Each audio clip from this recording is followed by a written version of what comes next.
To Vicki, Ted, Patrick, Karen, Caroline, Ambassador Smith, members of the Kennedy family, thank you so much for inviting me to speak today. Your Eminence, Cardinal O'Malley, Vice President Biden, Governor Baker, Mayor Walsh, members of Congress, past and present, and pretty much every elected official in Massachusetts. It is an honor to mark this occasion with you.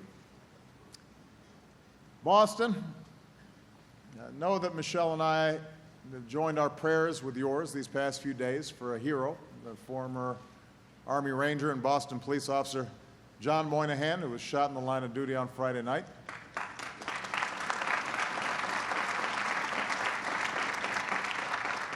I mention him because last year at the White House, the Vice President and I had the chance to honor Officer Moynihan as one of America's top cops for his bravery in the line of duty, for risking his life to save a fellow officer. And thanks to the heroes at Boston Medical Center, I'm told Officer Moynihan is awake and talking, and we wish him a full and speedy recovery.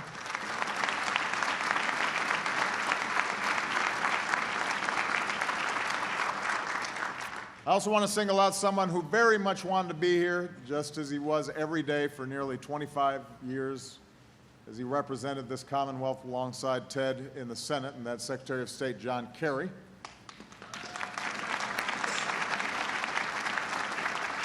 As many of you know, John is in Europe with our allies and partners, leading the negotiations with Iran and the world community and standing up for a principle that Ted and his brother, President Kennedy, believed in so strongly.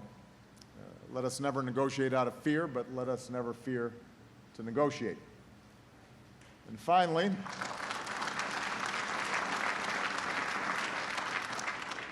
in his first years in the Senate, Ted dispatched a young aide to assemble a team of talent without rival. The sell was simple: come and help Ted Kennedy make history. And so I want to give a special shout out to his extraordinarily loyal staff. 50 years later, a family more than 1,000 strong. This is your day as well. We're proud of you.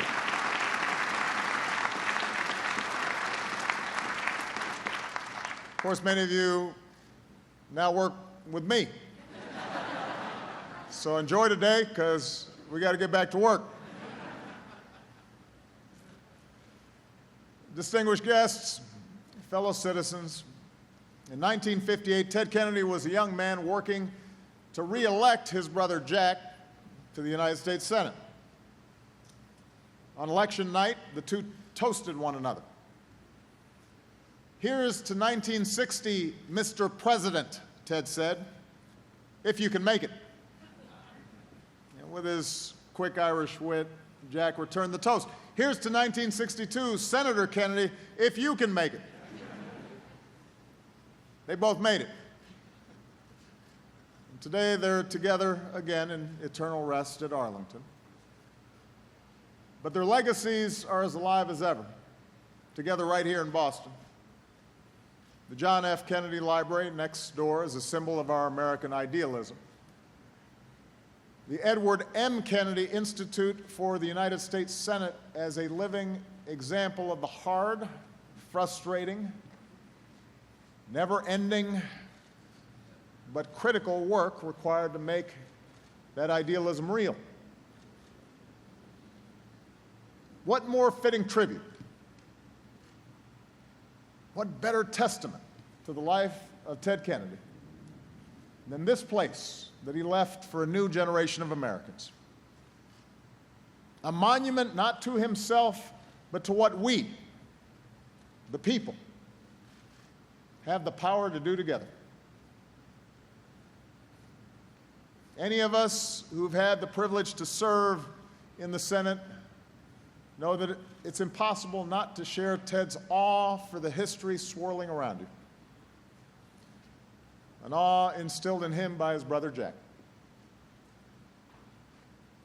Ted waited more than a year to deliver his first speech on the Senate floor.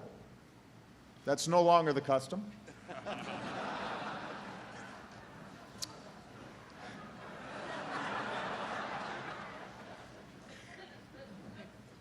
It's good to see Trent and Tom Daschle here because they remember what customs were like back then. And Ted gave his speech only because he felt there was a topic, the Civil Rights Act, that demanded it. Nevertheless, he spoke with humility, aware, as he put it, that a freshman senator should be seen, not heard, should learn and not teach. Some of us, I admit, have not always heeded that lesson. But fortunately, we had Ted to show us the ropes anyway. And no one made the Senate come alive like Ted Kennedy. It was one of the great pleasures of my life to hear Ted Kennedy deliver one of his stem winders on the floor. Rarely was he more animated than when he'd lead you through the living museums that were his offices. He could and he would tell you everything that there was to know about all of it. And then there were more somber moments. I still remember the first time I pulled open the drawer of my desk. Each senator is assigned a desk, and there's a tradition of carving the names of those who had used it before. And those names in my desk included Taft and Baker, Simon, Wellstone, and Robert F. Kennedy. The Senate was a place where you instinctively pulled yourself up a little bit straighter, where you tried to act a little bit better. Being a senator changes a person, Ted wrote in his memoirs. As Vicki said, it may take a year or 2 years or 3 years, but it always happens. It fills you with a heightened sense of purpose. That's the magic of the Senate. That's the essence of what it can be. And who but Ted Kennedy and his family would create a full-scale replica of the Senate chamber and open it to everyone? We live in a time of such great cynicism about all our institutions. And we are cynical about government and about Washington most of all. It's hard for our children to see in the noisy and too often trivial pursuits of today's politics the possibilities of our democracy, our capacity together to do big things. And this place can help change that. It can help light the fire of imagination, plant the seed of noble ambition in the minds of future generations. Imagine a gaggle of school kids clutching tablets, turning classrooms into cloakrooms and hallways into hearing rooms. Assign an issue of the day and the responsibility to solve it. Imagine their moral universe expanding as they hear about the momentous battles waged in that chamber and how they echo throughout today's society. Great questions of war and peace, the tangled bargains between North and South, federal and state, the original sins of slavery and prejudice, the unfinished battles for civil rights and opportunity and equality. Imagine the shift in their sense of what's possible the first time they see a video of senators who look like they do, men and women, blacks and whites, Latinos, Asian Americans, those born to great wealth, but also those born of incredibly modest means. Imagine what a child feels the first time she steps onto that floor, before she's old enough to be senator, before she's told what she can't do, before she's told who she can't talk to or work with. what she feels when she sits at one of those desks, what happens when it comes her turn to stand and speak on behalf of something she cares about and cast a vote and have a sense of purpose.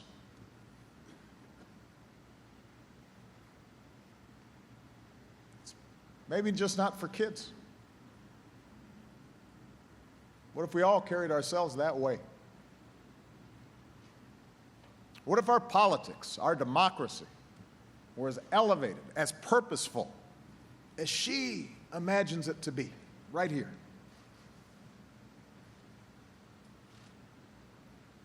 Towards the end of his life, Ted reflected on how Congress has changed over time, and those who served earlier, I think, have those same conversations. It's a more diverse, more accurate reflection of America than it used to be, and that is a grand thing, a great achievement.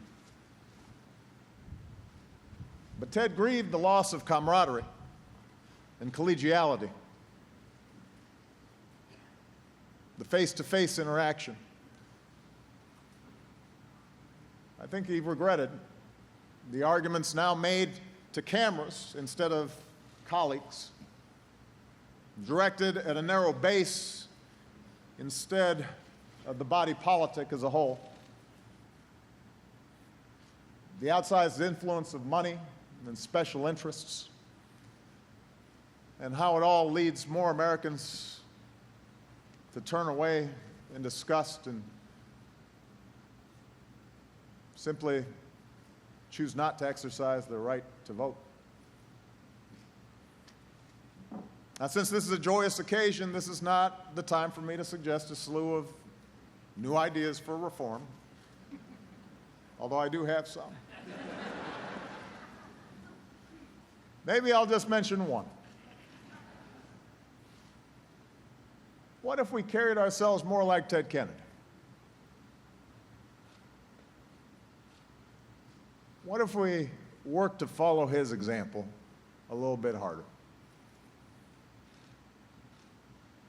To his harshest critics, who saw him as nothing more than a partisan lightning rod, that may sound foolish, but there are Republicans here today for a reason. They know who Ted Kennedy was. It's not because they shared Ted's ideology or his positions, but because they knew Ted as somebody who bridged the partisan divide over and over and over again with genuine effort and affection in an era when bipartisanship has become so very rare. They knew him as somebody who kept his word. They knew him as somebody who was willing to take a half a loaf and endure the anger of his own supporters to get something done. They knew him as somebody who was not afraid. And fear so permeates our politics instead of hope. People fight to get in the Senate and then they're afraid. We fight to get these positions and then don't want to do anything with them. And Ted understood the only point of running for office was to get something done. Not to posture, not to sit there worrying about the next election or the polls, to take risks. He understood that differences of party or philosophy could not become barriers to cooperation or respect. He could howl at injustice on the Senate floor like a force of nature, while nervous aides tried to figure out which chart to pull up next.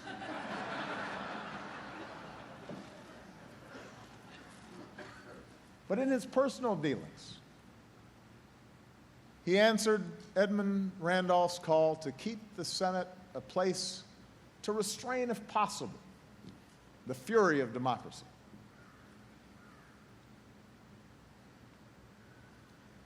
I did not know Ted as long as some of the speakers here today. But he was my friend. I owe him a lot. And as far as I could tell, it was never ideology that compelled him, except insofar as his ideology said, you should help people, that you should have a life of purpose, that you should be empathetic, be able to put yourself in somebody else's shoes and see through their eyes. His tirelessness, his restlessness, they were rooted in his experience. By the age of 12, he was a member of a Gold Star family. By 36, 2 of his brothers were stolen from him in the most tragic, public of ways. By 41, he nearly lost a beloved child to cancer. And that made suffering something he knew. And it made him more alive to the suffering of others. While his son was sleeping after treatment, Ted would wander the halls of the hospital, meet other parents keeping vigil over their own children.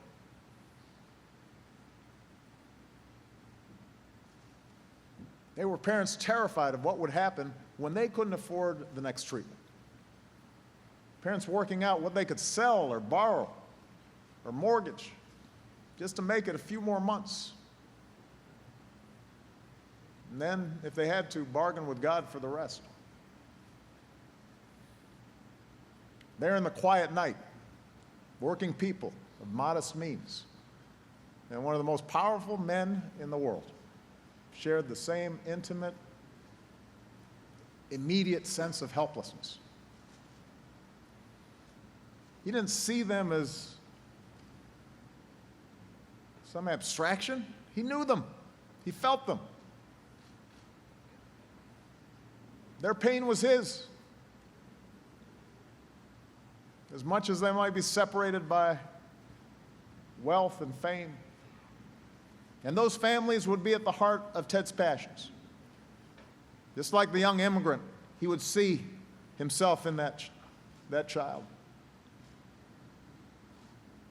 They were his cause. The sick child who couldn't see a doctor. The young soldier sent to battle without armor. The citizen denied her rights because of what she looked like, or where she came from, or who she loves. He quietly attended as many military funerals in Massachusetts as he could for those who fell in Iraq and Afghanistan. He called and wrote each one of the 177 families in this Commonwealth who lost a loved one on 9/11. And he took them sailing and played with their children. Not just in the days after, but every year after. His life's work was not to champion those with wealth or power or connections.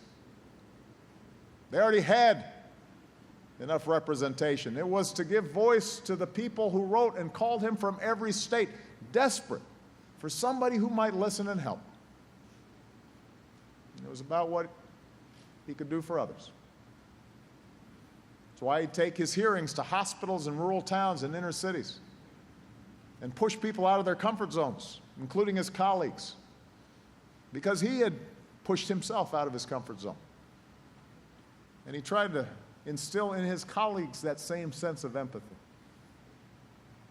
Even if they called him, as one did, wrong at the top of his lungs. Even if they might disagree with him 99% of the time. Because who knew what might happen with that other 1%? Orrin Hatch was sent to Washington in part because he promised to fight Ted Kennedy. And they fought a lot. One was a conservative Mormon from Utah, after all. The other one was, well, Ted Kennedy. But once they got to know one another, they discovered certain things in common. The devout faith, the soft spot for health care, very fine singing voices. In 1986, when Republicans controlled the Senate, Orrin held the first hearing on the AIDS epidemic, even hugging an AIDS patient. An incredible and very important gesture at the time. The next year, Ted took over the committee and continued what Orrin started. When Orrin's father passed away, Ted was one of the first to call. And it was over dinner at Ted's house one night that they decided to try and ensure the 10 million children who didn't have access to health care. As that debate hit roadblocks in Congress, as apparently debates over health care tend to do, Ted would have his chief of staff serenade Orrin to court his support. When hearings didn't go Ted's way, he might puff on a cigar to annoy Orrin, who disdained smoking. When they didn't go Orrin's way, he might threaten to call Ted's sister Eunice. And when it came time to find a way to pay for the children's health insurance program that they together had devised, Ted pounced, offering a tobacco tax and asking, are you for Joe Camel and the Marlboro Man, or millions of children who lack adequate health care? It was the kind of friendship unique to the Senate, calling to mind what John Calhoun once said of Henry Clay. I don't like Clay. He is a bad man, an imposter, a creator of wicked schemes. I wouldn't speak to him, but by God, I love him.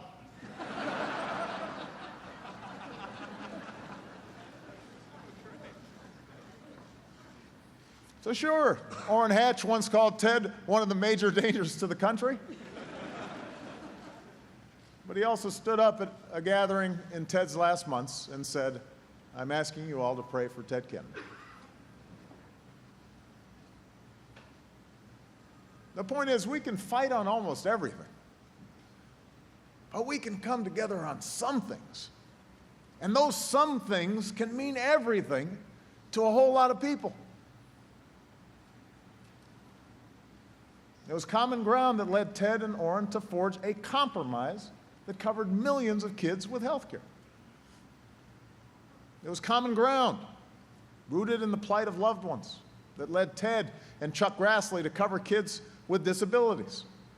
That led Ted and Pete Domenici to fight for equal rights for Americans with a mental illness.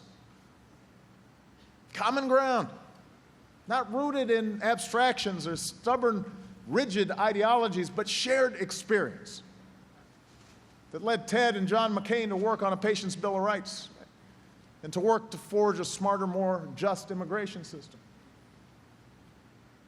A common desire to fix what's broken, a willingness to compromise in pursuit of a larger goal,